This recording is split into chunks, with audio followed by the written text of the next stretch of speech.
O fato de você ter 42 anos aumenta a chance de ter embriões alterados na biópsia embrionária, mas não é sempre também não.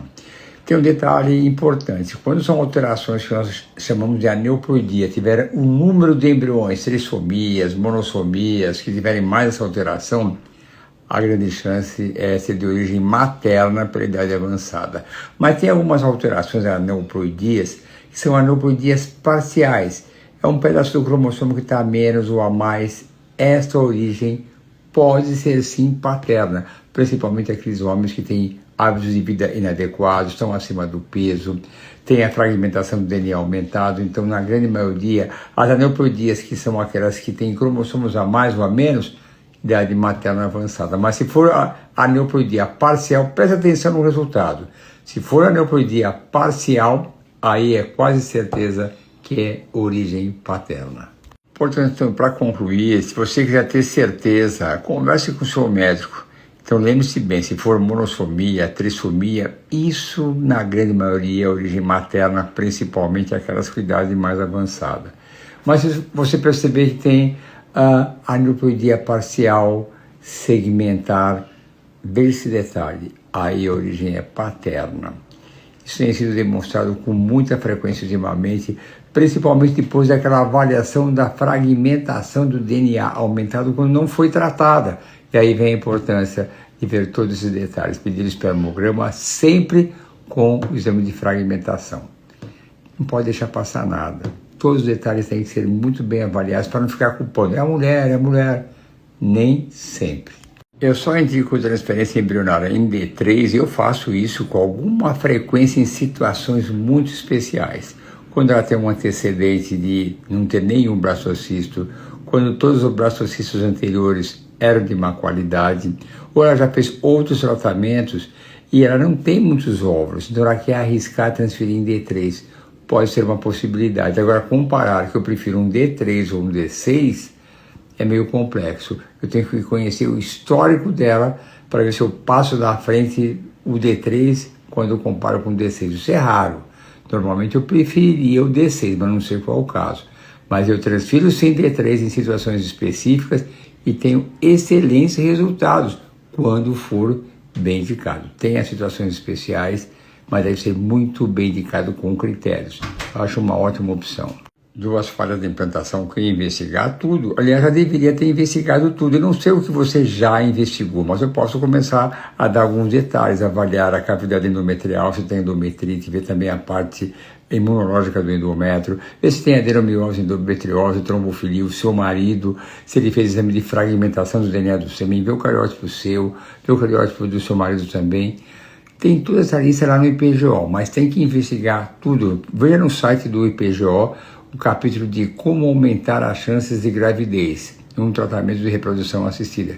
Tem todos esses detalhes. Então, eu já investigo de primeira, sempre porque não quero ter nenhuma falha. Eu sempre encaro aquela primeira transferência como a que tem que ser definitiva, porque eu acho que um beta negativo é algo insuportável e ninguém merece passar por isso mais do que uma vez.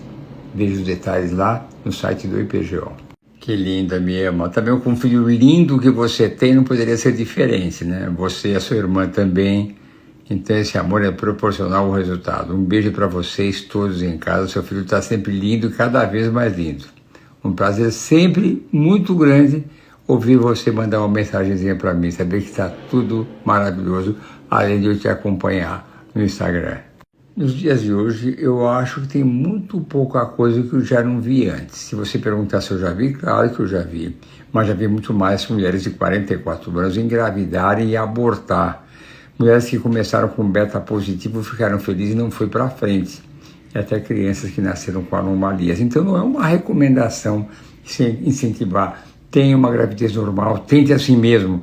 Porque eu sei que a chance de complicações é muito grande. Nessa idade, sempre eu recomendo fazer fertilização in vitro com a biópsia embrionária para ver se é um embrião euploide. Isso tudo se ela tiver uma boa reserva ovariana, mas a recomendação sempre é cuidado com a reserva ovariana, ver se vale a pena insistir em engravidar com os próprios óvulos. Na maioria das vezes eu recomendo a gravidez com óvulos doados. Quer tentar com seus próprios óvulos? Pode. sem problema nenhum, mas saiba que a chance é pequena. Chance sempre existe. Concluindo, a minha indicação maior sempre é óvulo doado. É claro que vai depender do fôlego, da vontade da mulher, o que ela espera do resultado. Ela tem que saber que aos 44 anos a chance de ela ter um bebê é 15% no máximo, se for uma ótima reserva ovariana. Se for pouco, a chance é mínima. Aí eu pergunto, o que você quer? Quer um filho o mais rápido possível? Óvulo doado. Eu tenho que conversar, tenho que entender as dificuldades, o custo financeiro, se vale a pena aplicar todo esse tempo. Mas é claro, se ela nunca fez qualquer tratamento, ela tem que tentar com os óvulos próprios. Tem que tentar, mas aí é biópsia embrionária, análise genética, para ter certeza que é um embrião euploide e tem uma chance grande de nascer um bebê saudável. Porque ter um bebê com problemas de saúde não é só a mãe cuidar do bebê. Todo mundo um dia morre, vai deixar um adulto com uma síndrome. Tem que ter muito juízo. Concluindo, se o casal quiser ter um filho, pode tentar com os óvulos próprios, mas tem que ter uma transparência e conhecer as chances de dar certo, para que não haja uma coisa, eu não entendi muito bem, gastou uma fortuna, foi sacrificado. A transparência da relação médico-paciente para mim é fundamental. Eu dou todos os dados, mas muitas vezes a mulher, o casal, eu quero tentar. Eu acho que para quem nunca tentou, tentar uma vez sim, mas tem que ter noção da realidade, qual é a chance real de engravidar com os próprios óvulos. Se não for possível, óvulo doado. Tudo é conversa com a máxima transparência e com objetividade. Testosterona baixa não tem nada a ver com fertilidade. Muitos homens vão ao nutrólogo porque estão cansados, exaustos, ele dá testosterona, ele fica melhor. E essa testosterona bloqueia totalmente os espermatozoides. E tem alguns homens que vão ao nutrólogo e não contam para a mulher dele que estão tomando testosterona. Ele quer ficar bem, bonitão, disposto, e não quer falar isso para ninguém. Já saiu uma publicação mostrando que grande parte dos homens não conta para ninguém que está usando testosterona. E aí pode estar a origem do fracasso. Então, testosterona baixa não tem nada a ver com fertilidade. O que interessa mesmo é o espermograma, ver a concentração, motilidade, morfologia e a fragmentação do DNA do sêmen. E o cariótipo também. Esses detalhes são fundamentais. Testosterona para a fertilidade não me incomoda. Você está falando pequenas sinéquias no fundo do útero, dentro da cavidade uterina. Eu acho que atrapalha. Sim, se tiver sinéquia, do jeito que eu enxergo, a cavidade celular, eu acho que tem que tirar. Eu recomendo tirar essa sinéquia. Eu tenho que deixar a cavidade uterina intacta, maravilhosa, perfeita para receber o embrião. Eu vejo todos os detalhes e valorizo todos os detalhes, não só da cavidade uterina, como outros também, como sempre falo aqui. Eu valorizo. Eu faço tratamento de fertilização com óvulos doados até 55 anos. Esse é meu limite. Não tem uma regra específica para isso. Há um tempo atrás, o Conselho Regional de Medicina colocou um limite até 50 anos. E falaram que mulheres não podiam engravidar nem fazer tratamento após os 50 anos. Mas naquela época, muitas entraram na justiça e perguntando quem é o Conselho Regional de Medicina para definir o que eu posso fazer e o que eu não posso fazer. Eles não têm essa autoridade sobre a minha autonomia. Entravam na justiça, ganhavam na justiça, e hoje em dia o Conselho Regional de Medicina colocou: não é recomendável após os 50 anos, mas fica a critério médico. E é esse detalhe: se você está com 55 anos, magra, não tem diabetes, não tem hipertensão, está com uma saúde excelente, até 55 anos eu faço com óvulos doados, é claro. O protocolo longo em reprodução assistida era uma coisa que nós fazíamos muito no passado. Hoje em dia, raramente a gente faz. Eu faço em algumas situações especiais. Protocolo longo é quando é aquele bloqueio hormonal que se faz com progesterona, com cetrotide, orgalutran, depois que começou a estimulação. A gente começa antes de começar, uns 10 dias ou 8 dias antes de começar a estimulação. A gente usa a medicação com o nome comercial de gonapeptil, que a gente usa para outra coisa. Você bloqueia antes e aí começa a estimular. Tem um detalhe: não pode ter muitos folículos não, senão podemos ter o hiperestímulo. Então esse é um detalhe. Existem 1000 tipos de protocolos. Agora, eu uso em situações especiais, quando a paciente não tem um número muito grande de óvulos também, e ela tem, nas estimulações anteriores, uma diversidade de tamanhos de folículos. Um está com 16, tem muito com 4, 5, 8, está de uma maneira desorganizada. Então, nesse caso, que ela tem uma variedade de tamanhos de folículos, se eu bloquear antes, eles tendem a crescer de maneira mais homogênea, são do mesmo tamanho. Então, você tem o maior número possível de óvulos maduros no final.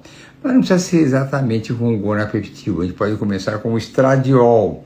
É um protocolo longo meio disfarçado, mas de qualquer maneira, nessas situações que eu falei, que podemos usar, mas como exceção, não é uma coisa habitual. Eu uso, mas excepcionalmente nessas situações que eu comentei agora há pouco. Em primeiro lugar, a endometrite, células UNK não tem nenhuma relação direta um com o outro. Pode, em alguns casos, ter uma discreta relação, mas a princípio não. Tem que tratar a sua endometrite. Eu não dou só doxiciclina.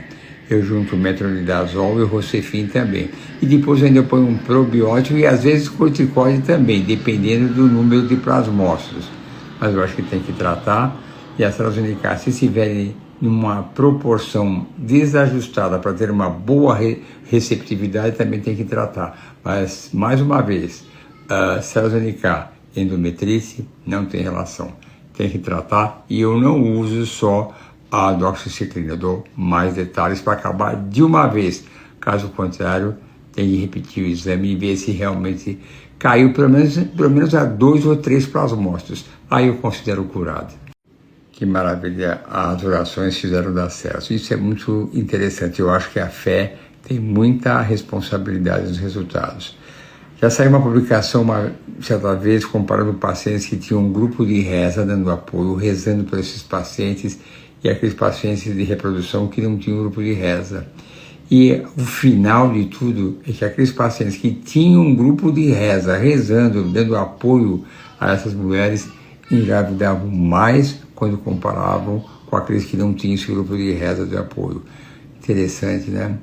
Eu acho a fé uma coisa incrível. Eu sempre falo que eu trabalho com a ciência, com a inspiração e com a fé.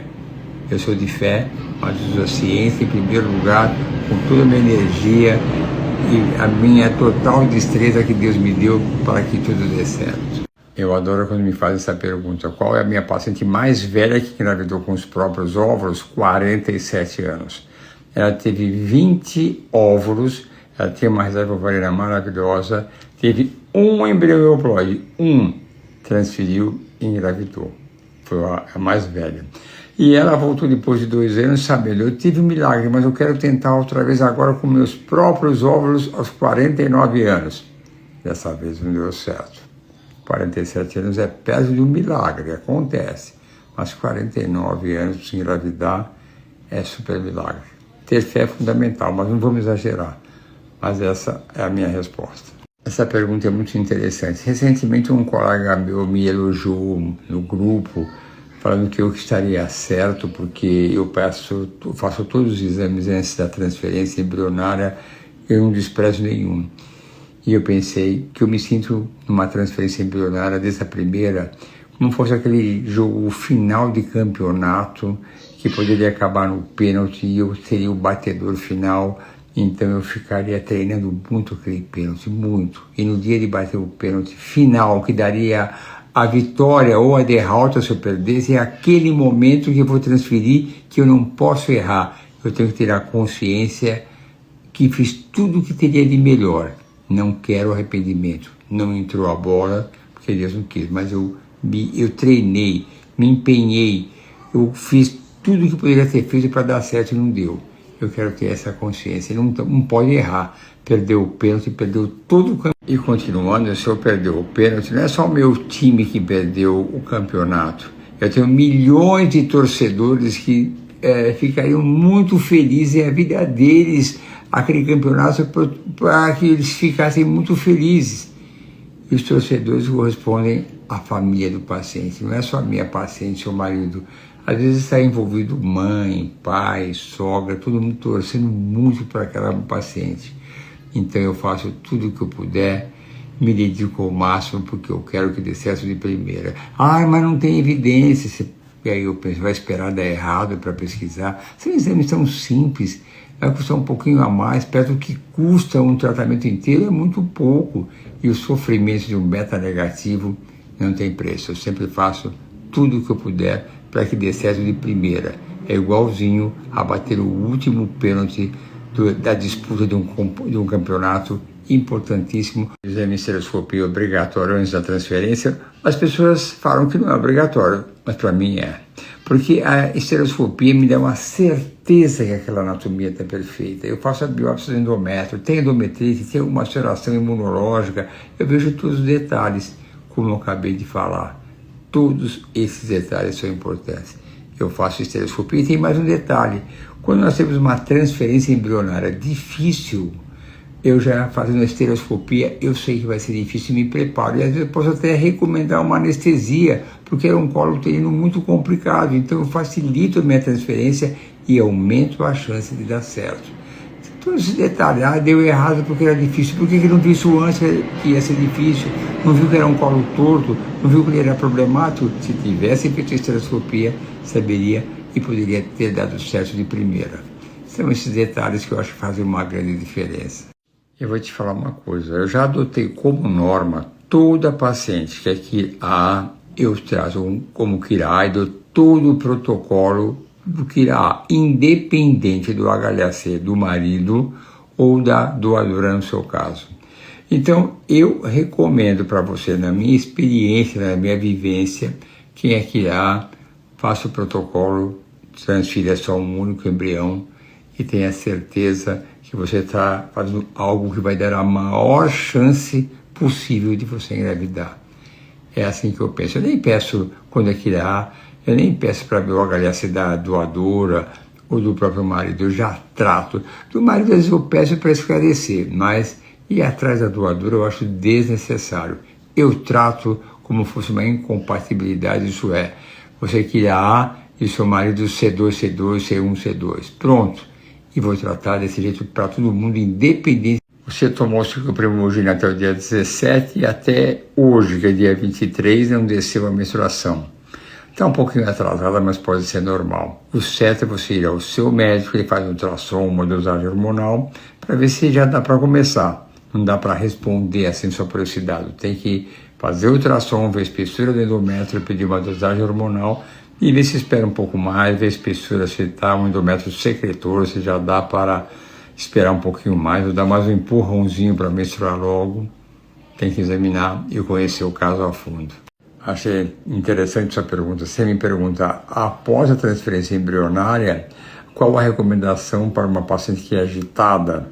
Bom, se ela é agitada vai ter que se modificar, não tem jeito, não adianta ela ser agitada, mas a recomendação é básica. E eu, no meu caso, faço transferência sempre depois do almoço, 2 da tarde, por aí. Naquele dia, para voltar para casa, se quiser à noite, quiser dar uma saidinha, uma voltinha, tudo bem. No dia seguinte, volta à sua atividade profissional natural, que não vai querer exagerar. Uma atividade profissional de escritório, tranquilo.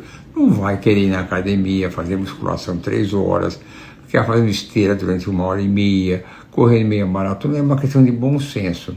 Ela pode jogar tudo por água abaixo se exagerar. Eu não estou falando para ninguém ficar na cama deitada. Sou totalmente contra ficar deitada. Mas, mais uma vez, totalmente contra mesmo. Mas uma vida moderada pode ter. Concluindo, moderação e equilíbrio é fundamental em tudo na vida. Não precisa ficar deitado na cama, ao contrário, é contraindicado. Mas moderação, equilíbrio sempre é fundamental. Vai trabalhar, pode passear. A gente prefere que evite relação sexual nesse período. Não é tão problemático, mas é bom evitar. E ter uma vida tranquila, alimentação correta e vai em frente. Se é agitada, controle-se. É um agitado dentro do ponderado. Tem que se controlar, porque se você colocar tudo a perder, eu preciso ir para a academia, vou fazer musculação, vai perder tudo. Acho que é muito importante dar tudo certo. Você não acha? É isso que eu adoro. Seu bebê está lindo, esperto e saudável, que é a coisa mais importante do mundo.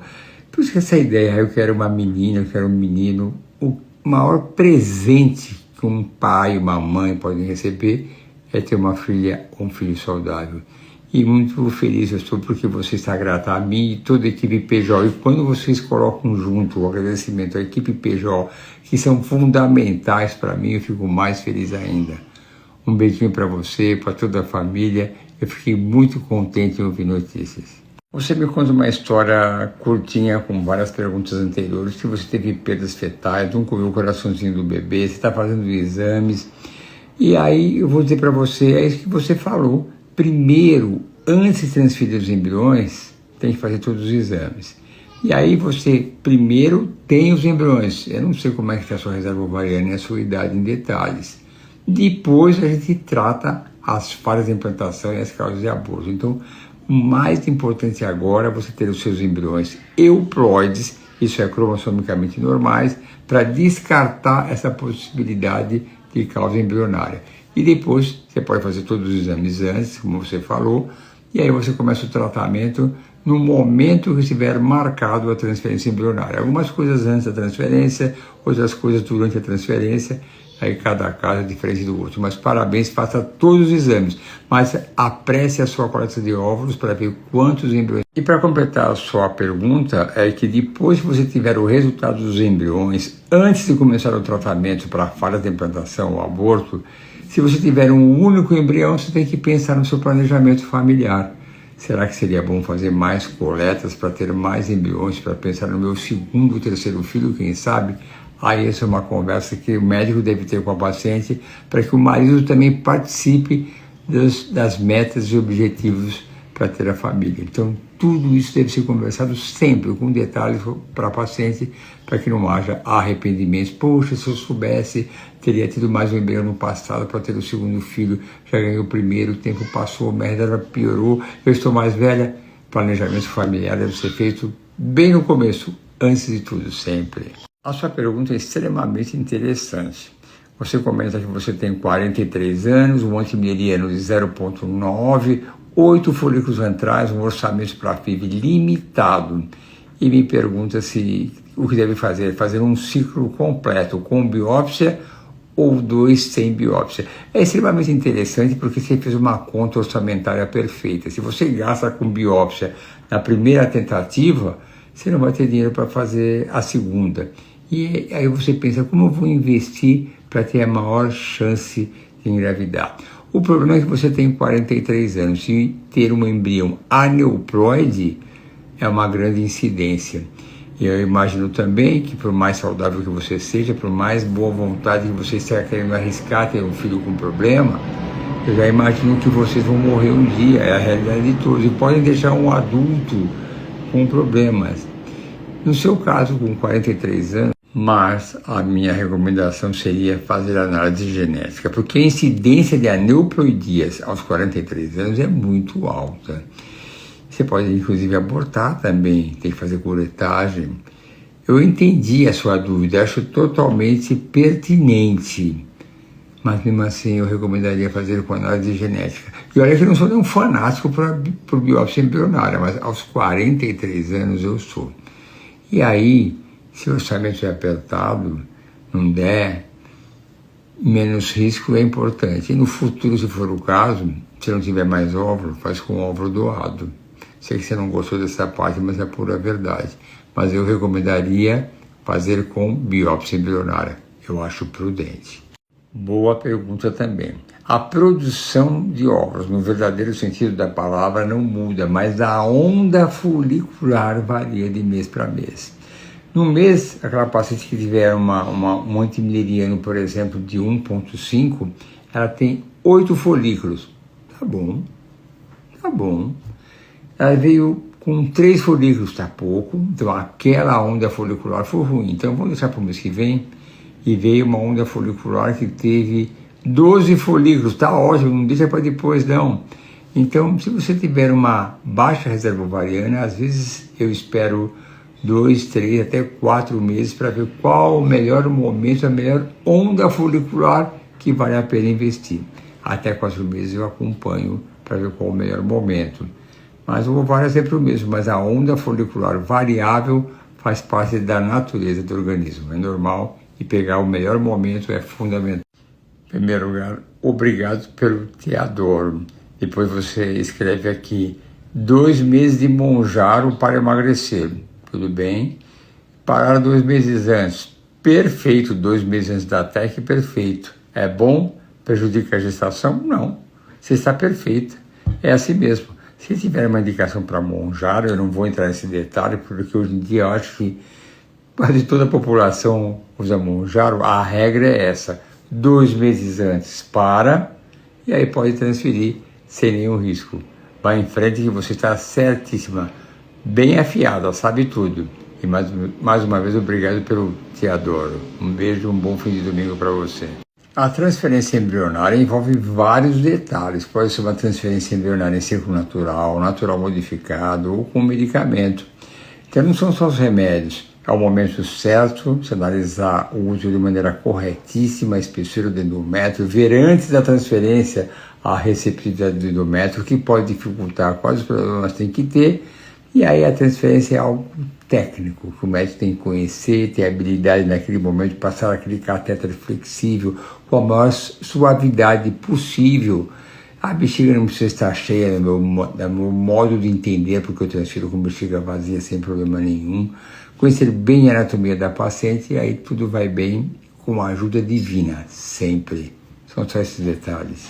Adoro esses comentários. Me chamando de doutor lindo, aí você fala que tem 50 anos, tem 6 braços para serem transferidos. Ótimo! Cuide bem da sua saúde e veja todos os detalhes que possam interferir no sucesso do tratamento. Tenha uma saúde plena, total. Não esteja inflamada, não esteja obesa, não tenha uma resistência à insulina aumentada.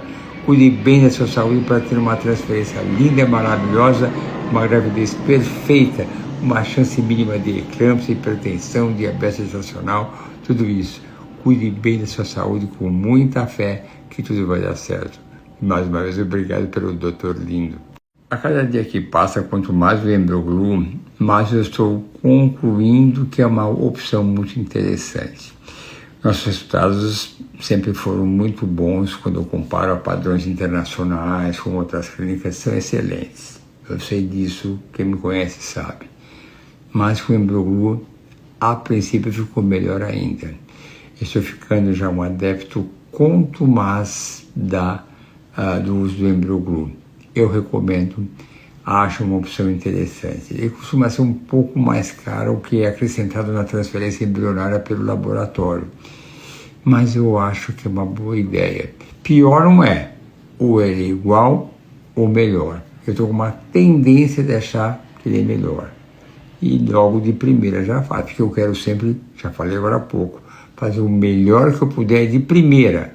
Eu brinco que eu gosto de me livrar da paciente e ela se livrar de mim. Nesse caso, também é uma história muito interessante. Se você vai fazer uma transferência embrionária, é bom que todas as pessoas saibam por que essa determinação de ver a tromba como está. Porque quando a tromba está dilatada, pode ser hidrossalpingente, ter aquele líquido inflamado dentro da tuba, e ele pode migrar para o interior do útero e atrapalhar a implantação. E após o tratamento clínico, se persistir essa tuba inflamada, a recomendação pode ser tirar a trompa ou colocar um grampo, um clipe, para bloquear para esse líquido não entrar.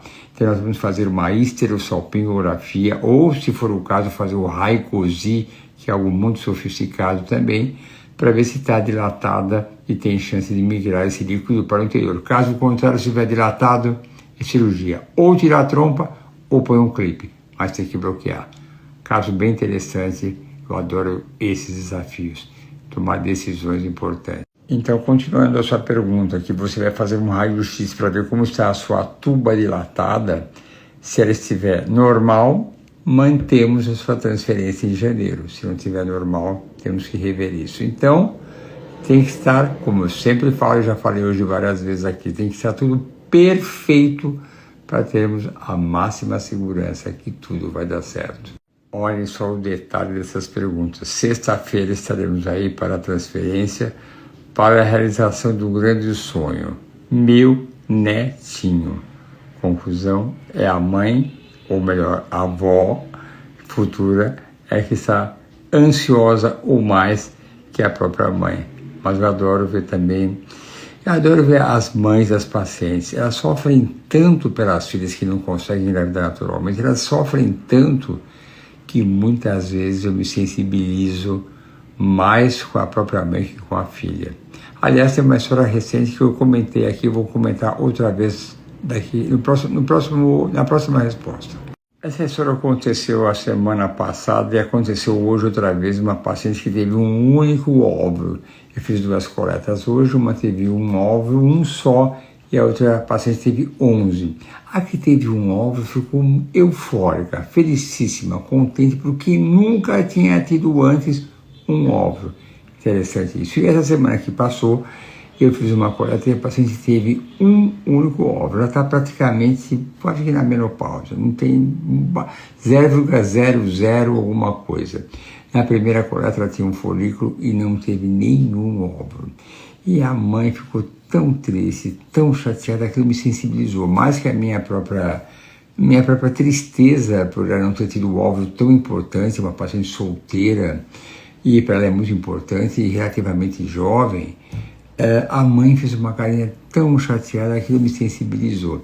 E essa semana fizemos outra coleta e veio. Portanto, essa semana que passou, eu coletei um único óvulo. E a alegria da paciente. E ela veio com uma amiga que veio de apoio porque ela mora em outra cidade, não foi a mãe dessa vez. A amiga ficou felicíssima porque teve um único óvulo. E é aquilo que eu falo, muitas coisas na vida dependem do significado daquilo que a pessoa tem. E a pessoa tem um óvulo, para quem nunca teve um óvulo, é tudo que ela conseguiu na vida. E para vocês que têm 10 óvulos, às vezes acham, nossa, minha amiga teve 18, coisas desse tipo.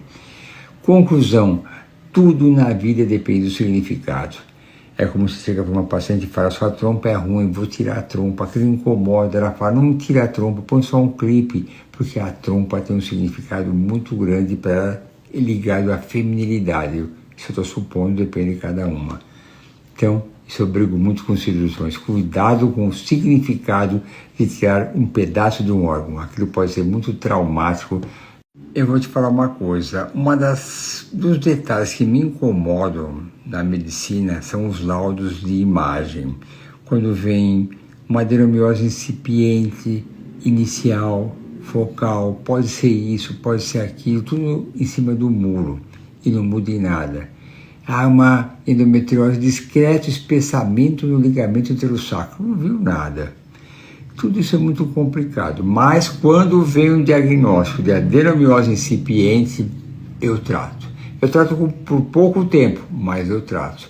Porque às vezes aquele detalhe atrapalha só um pouco, mas o pouco que atrapalha é aquilo que vai dar errado. Então, eu gosto de exagerar no bom sentido.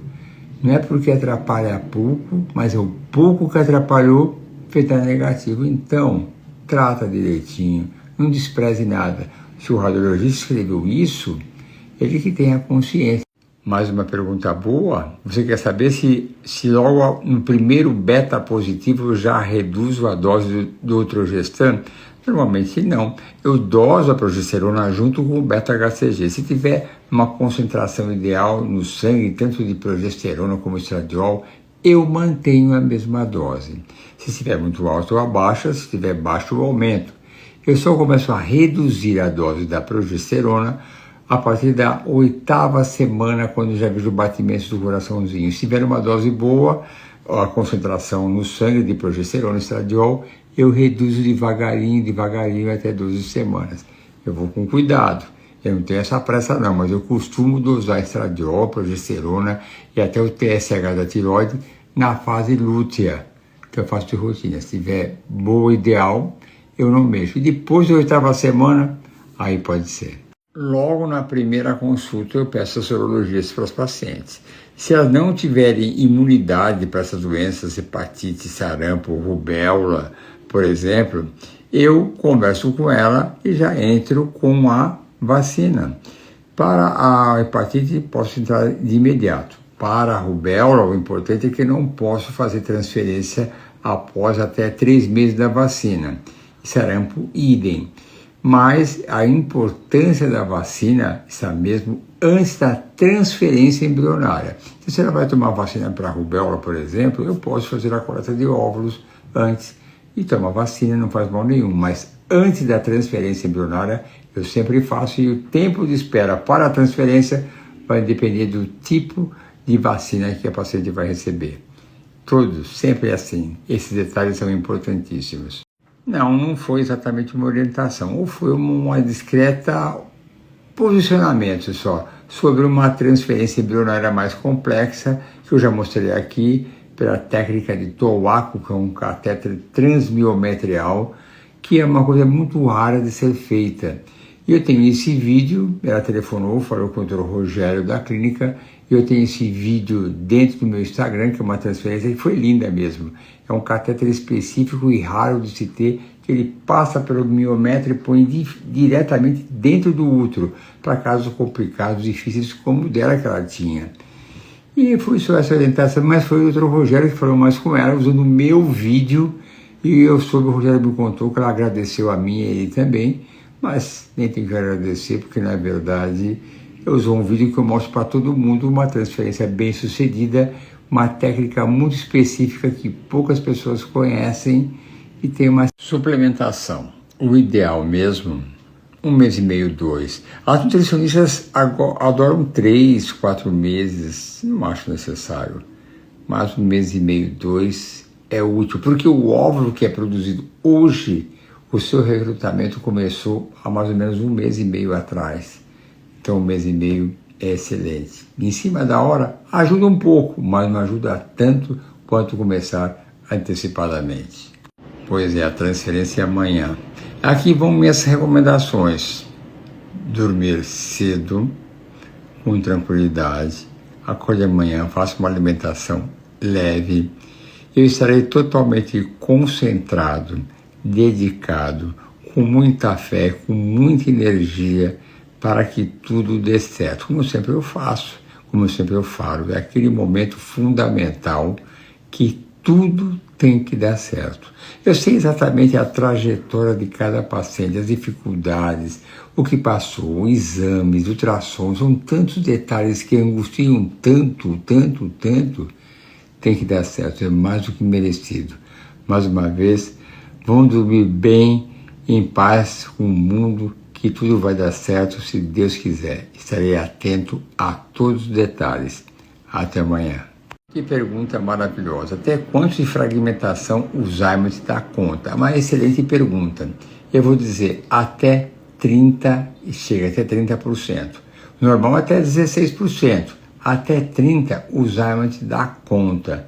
Mais do que isso, o homem tem que fazer um tratamento complementar para baixar até pelo menos 30% por esse filtro. O Alzheimer, o filtro entre aspas, dá conta de passar só aqueles espermatozoides de boa qualidade. Porque se for mais do que isso, o Alzheimer não dá conta. É como você ter uma carga muito grande, um volume muito grande para passar naquele buraquinho pequeno, não vai dar conta. E aí não é o suficiente. Por isso, se tiver mais do que 30, tem que fazer um tratamento complementar antes do dia da fertilização. E aí também, não só o tratamento clínico, como também ter 1, 2 ou 3 ejaculações antes do dia do tratamento. Aí vai depender muito da... Eu estava finalizando dizendo, se tiver uma concentração do sêmen muito baixa, aí é o problema, que não dá para ter ejaculações na véspera, senão a concentração vai ficar baixíssima demais, quase que não dá nem para tratar. E o Alzheimer sempre diminui a concentração. Tá vendo como tem vários detalhes que tem que ser pensado, mas respondendo a sua pergunta, até 30% o Alzheimer se resolve. Fragmentação do DNA aumentada deve ser tratada e você vai ter uma chance de ter muitos embriões do mesmo jeito, sem problema nenhum. Mas tem que diagnosticar, por isso eu falo, tem que ter o exame de fragmentação do DNA. Aí trata de maneira adequada e tudo vai dar certo. Terá, se Deus quiser, muitos embriões. E a nossa transferência sexta-feira será linda e maravilhosa. E você escrevendo isso aqui, que está ansiosa, muito bem, e apaixonada por toda a assistência da equipe PGO. Nossa, eu adoro quando eu falo da equipe PGO, eu adoro, porque elas é que me mantêm sempre animado com tudo, porque eu posso contar com todas as minhas enfermeiras, recepcionistas, todas da melhor forma possível, dando apoio total. Fico no meu pé, eu adoro isso. ficam insistindo, não me deixam fazer nada. Mandam em mim, praticamente mandam em mim, mas eu adoro e deixo, porque elas são muito atentas a todas as pacientes, isso me ajuda demais. Até sexta-feira, com sucesso maravilhoso, se Deus quiser.